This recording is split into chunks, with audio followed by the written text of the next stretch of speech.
ಆ ಬಾಣಂತಿಯರು ಸರ್ಕಾರಿ ಆಸ್ಪತ್ರೆಗೆ ಹೆರಿಗೆಗೆ ಹೋದ್ರೆ ಮನೆಗೆ ವಾಪಸ್ ಇಲ್ಲ, ಆ ಗ್ಯಾರಂಟಿ ಕೊಟ್ಟಂತ ಆರೋಗ್ಯ ಸಚಿವರು.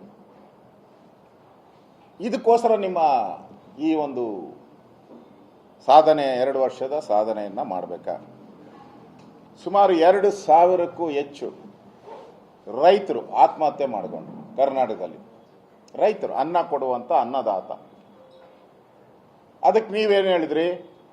ಪರಿಹಾರ ಬರುತ್ತೆ, ದುಡ್ಡು ಬರುತ್ತೆ ಅಂತೇಳಿ ರೈತರ ಆತ್ಮಹತ್ಯೆ ಮಾಡ್ಕೊಂತಾರೆ ಅಂತ ನಿಮ್ಮ ಮಂತ್ರಿ ಹೇಳಿದ್ರಿ.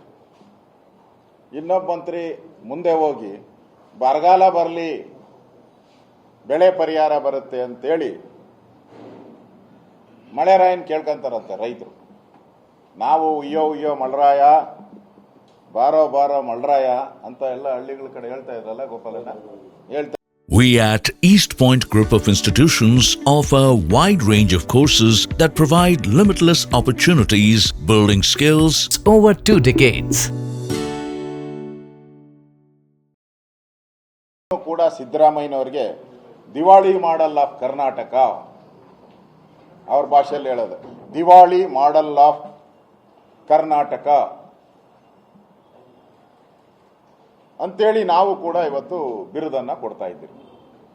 ಏನು ಮಾಡಿಲ್ಲ ಅಭಿವೃದ್ಧಿ, ದಿವಾಳಿ ಆಗಿದೆ. ಸರ್ಕಾರ ಪ್ರತಿ ದಿನನೂ ಕೂಡ ಸಾಲ ತಗೊಂಡು ಸಂಬಳ ಕೊಡಬೇಕು, ಸಾಲ ತಗೊಂಡು ಸಂಬಳ ಕೊಡುವಂಥ ಸ್ಥಿತಿ ಎವ್ರಿ ಡೇ. ನಮ್ಮ ಡಿ ಕೆ ಶಿವಕುಮಾರ್ ಅಣ್ಣ, ಕರೆಕ್ಟ್ ಅಣ್ಣ? ನಮ್ಮ ಡಿ ಕೆ ಶಿವಕುಮಾರ್ ಅಣ್ಣ ನೆನ್ನೆ ಕರೆಕ್ಟಾಗಿ ಹೇಳಿದ್ದಾರೆ, ಜನಗಳು ಇನ್ನಾದರೂ ಬುದ್ಧಿ ಕಲ್ತ್ಕೊಳ್ರಿ. ಏನು ದಿನ ನಿಮ್ಮ ತಿಂಗಳಿಗೊಂದ್ಸರಿ ಕೊಡೋಕೆ ನಿಮ್ಮ ಅಪ್ಪನ ಮನೆ ಗಂಟ, ಇದು 2,000 ಸಾವಿರ ಕೊಡೋಕೆ ನಿಮ್ಮ ಅಪ್ಪನ ಮನೆ ಗಂಟ. ಯಾರು ಟ್ಯಾಕ್ಸ್ಗಳು ಬಂದಾಗ ನಿಮ್ಗೆ ಕೊಡ್ತೀರಿ ಹೋಗ್ರಿ ಅಂದ್ರೆ ಅರ್ಥ ಆಯ್ತಲ್ಲ, ಅವ್ರ ಹತ್ರ ದುಡ್ಡಿಲ್ಲ ಅಂತ ಅರ್ಥ ಆಯ್ತಲ್ಲ. ಅವ್ರೇನು ಹೇಳಿದ್ದು? ಕಟಾ ಕಟ್ ಪಟ ಪಟ್. ರಾಹುಲ್ ಗಾಂಧಿ ಅವರು ತಿಂಗಳಿಗೊಂದ್ಸರಿ ನಿಮ್ಮ ಮನೆ ಬಾಗಿಲಿಗೆ 2,000 ಅಂತಂದ್ರು. ಇಲ್ಲಿ ಡಿ ಕೆ ಶಿವಕುಮಾರ್ ಕಟಾ ಕಟ್ ಅಂತ ಹೇಳ್ಬಿಟ್ರು, ನಮ್ಗೆ ಯಾವಾಗ ದುಡ್ಡು ಬರ್ತದೋ ಅವಾಗ ಕೊಡ್ತೀರಿ ಹೋಗ್ರಯ್ಯ ಅಂತಂದ್ರು. ಅದಕ್ಕೆ ನಾವು ಇವಾಗ ಅವ್ರಿಗೆ ದಿವಾಳಿ ಮಾಡೆಲ್ ಆಫ್ ಕರ್ನಾಟಕ ಸಿದ್ದರಾಮಯ್ಯ ಅಂತೇಳಿ ಅವ್ರಿಗೆ ಇವತ್ತು ಬಿರುದನ್ನ ನಾವು ಕೊಡ್ತಾ ಇದ್ದೀವಿ.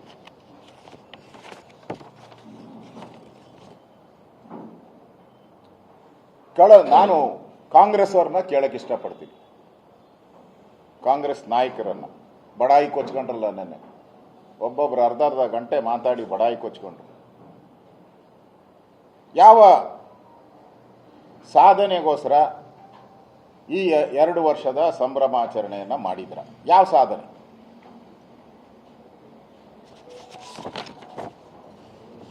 ಏನು ಕಡ್ದು ಕಟ್ಟೆ ಹಾಕಿದಿರಿ ಅಂತ, ಏನು ಕಡ್ದು ಕಟ್ಟೆ ಹಾಕಿದಿರಿ ಅಂತ 2 ವರ್ಷದ ಸಾಧನೆಯನ್ನ ಮಾಡಿದಿರ. ನಾನು ಅವ್ರಿಗೆ ಪ್ರಶ್ನೆ,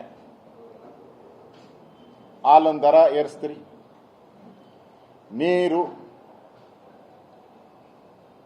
ಕರೆಂಟು, ಪೆಟ್ರೋಲು, ಡೀಸಲ್ಲು, ಆಸ್ತಿ ತೆರಿಗೆ, ಈ ಎಲ್ಲ ವಸ್ತುಗಳನ್ನು ಏರಿಕೆ ಮಾಡಿದ್ರಿ. ಏರಿಕೆ ಮಾಡಿದ್ಮೇಲೂ ನಿಮಗೆ ಸಮಾವೇಶ ಮಾಡಬೇಕು ಅಂತ ಯಾಕೆ ಅನಿಸ್ತು? ಜನ ಕಷ್ಟದಲ್ಲಿದ್ದಾರೆ, ತೆರಿಗೆಗಳ ಭಾರದಲ್ಲಿ ಆ ಬಡ ಕೂಲಿ ಮಾಡುವಂಥ ಜನ, ರೈತರು ಕಷ್ಟದಲ್ಲಿದ್ದಾರೆ. ಈ ಸಂದರ್ಭ ನಿಮಗೆ ಬೇಕಾಗಿತ್ತ? ನನ್ನ ಮೊದಲರ ಪ್ರಶ್ನೆ. ಎರಡನೇ ಪ್ರಶ್ನೆ, 2 ವರ್ಷ ಆಯಿತು,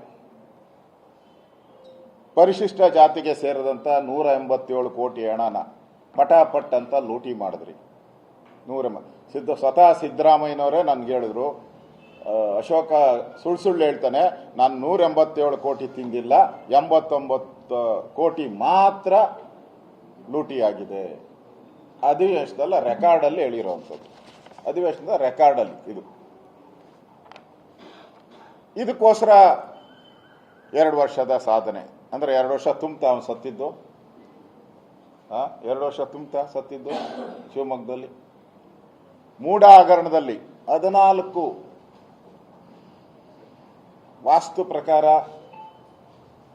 ದೇವಮೂಲೆ ಬೆಳೆದಿರೋ ಅಂಥದ್ದು, ಕುಬೇರ್ ಮೂಲೆ ಹೈಟ್ ಆಗಿರೋವಂಥದ್ದು 14 ಸೈಟ್ಗಳು, ಕಾರ್ನರ್ ಆ 14 ಸೈಟು ಲೂಟಿ ಹೊಡೆದಿದ್ದಕ್ಕೋಸ್ಕರ ನಿಮ್ಮ ಈ ಸಂಭ್ರಮಾಚರಣೆಯನ್ನು ಮಾಡಬೇಕಾ?